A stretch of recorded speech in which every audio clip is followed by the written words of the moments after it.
Joining us for a couple of minutes, and we are certainly grateful that he took time for us this morning, is U.S. Senator John Kennedy. Hey, Mr. John, how are you today? Morning, guys. How are you? How'd you vote last night on the budget bill? I voted no. That's what I thought. There were some good provisions in the bill. The extra money for defense. Senator Cassidy and I worked pretty hard and got the state about $776 million extra for the flooding from 2016.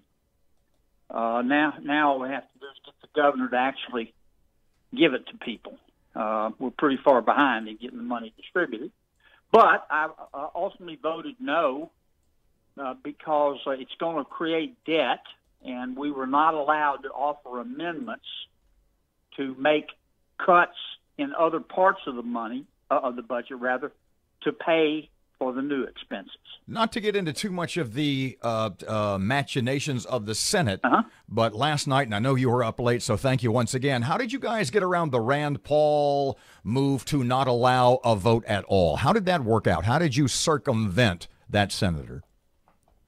Number one, Rand had every right to do what he did. Number two, I ended up voting with Rand.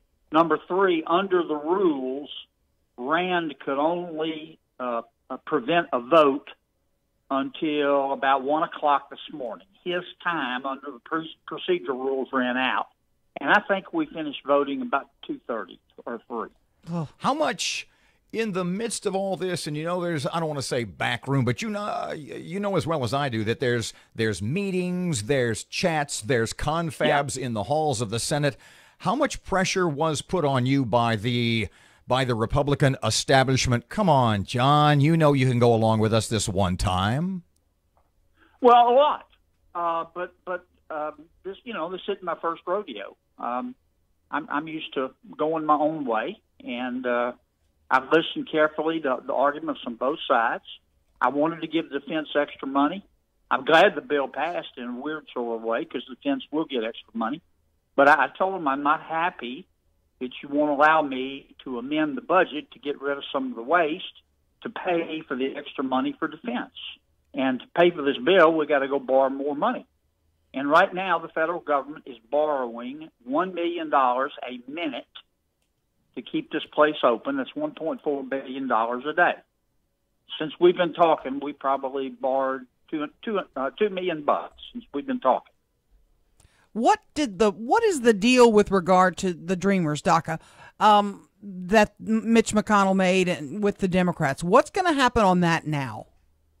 Next week, Senator McConnell is putting a bill on the floor dealing with immigration, all aspects of immigration, not just amnesty.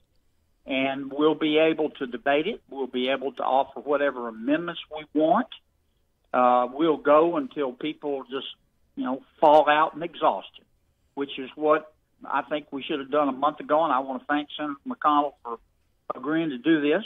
I have already said categorically that I will not vote for amnesty until I won't even consider voting for amnesty until I'm absolutely certain that the border is secure and our immigration system is fixed. So pardon me, John. The Democrats want just amnesty. How on earth, and I've said this before, how are you going to get the 60 votes that you need to move this thing forward if you once again, and I'm just not talking about Democrats alone, but some Republicans, if you're dealing with people who are for open borders, total amnesty, and to quote myself, the only walls they want are around their own houses?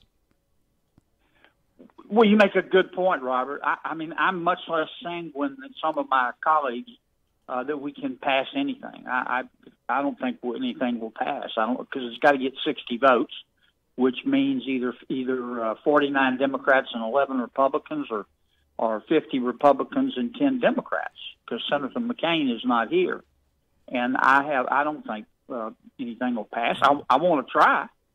And I may be surprised. The Democrats may agree to do everything we need to do to seal the border and to fix our current immigration system. And if they do that, then I'm willing to have a discussion about amnesty. You really think but Chuck I'm not going Schumer? to vote for amnesty until we fix the problem. I'm not going to even talk about it. Can you even imagine a scenario where Chuck Schumer and any of the Dems vote for any sort of border security? Call me cynical. I just don't see that happening. No, I can't. And I think not all, but some of our Democratic friends don't really want a bill to pass because they're going to try to use it in the midterm elections in 2018. That's their right. But I'm tired of just putting the problem off. About every 10 or 15 years, after we refuse to enforce immigration laws, we give somebody amnesty, and the politicians always promise, now we're going to fix the immigration system, and they never do, and another 10 years go by, and they want to give somebody else amnesty, and if you don't agree to the amnesty, you're a mean, heartless, evil, racist person. I've got to talk. I just think that's ridiculous. I've got to talk about your bill to curb waste. Okay. When I read this, I just want to shoot somebody. Social Security paid almost $10 billion in improper payments, and your quote is, "It's pretty simple. Don't pay dead people." You got to be kidding me. No, I mean, it's the truth.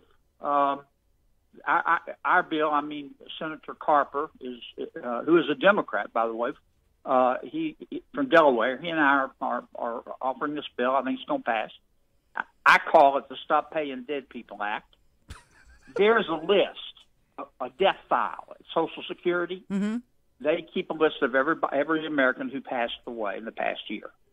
They won't share it with a lot of other federal agencies. Why not? They say they don't have the legal authority, but they're wrong. But they just won't do it. And so Carper and I got together. We're passing a bill telling them they're going to share the data. And then we're going to hold all the agencies accountable so they can stop paying dead people. Now, in some states, dead people can vote. But cash and checks, it goes a little bit too far.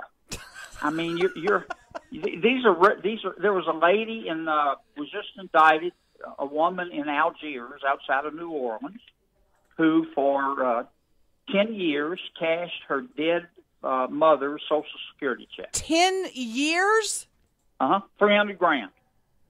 Oh my God! And we're talking about almost $10 billion, right? Yep. And it's not just Social Security. I mean, our auditors over a 3-year period found that the federal government made $1 billion in farm payments under the Farm Bill to dead farmers. The feds paid out $601 million in pension checks to federal retirees who were dead. I think we waste between $10 and $20 billion a year. Well, it's early in 2018, but so far that is the John Kennedy quote of the year. In some states, dead people can vote, but cashing checks is going just a little too far.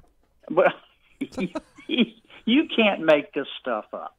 You want to understand why people hate government. You just come take a look at some of this stuff. You running for governor, Senator? I don't know. I really don't know. Everybody here back home says you are. Well, I know, and I appreciate it, but I hadn't made a decision. It's 2 years away. That's a long time. At some point I'll make a decision. I'm doing what I'm doing. Can I make? Would I have more fun, and can I make a better contribution as governor? I'm thinking about it. I'm happy. I'm honored to be where I am. I'm working hard. I'm enjoying it. But it does get frustrating. But I can tell you one thing, by God, we're going to stop paying dead people. The reason she brought that up is she knew you'd been up late, probably going on at most 90 minutes sleep. Thought I might trick you. Thought you might be a little groggy and could slip that one by you. United States Senator John Kennedy, Mr. John, a pleasure as always. Hey, Robert, you got to watch Erin like a hawk. Yeah. Oh my gosh, you have no idea. A pleasure as always, sir. Thank you for your time. Thank you, John.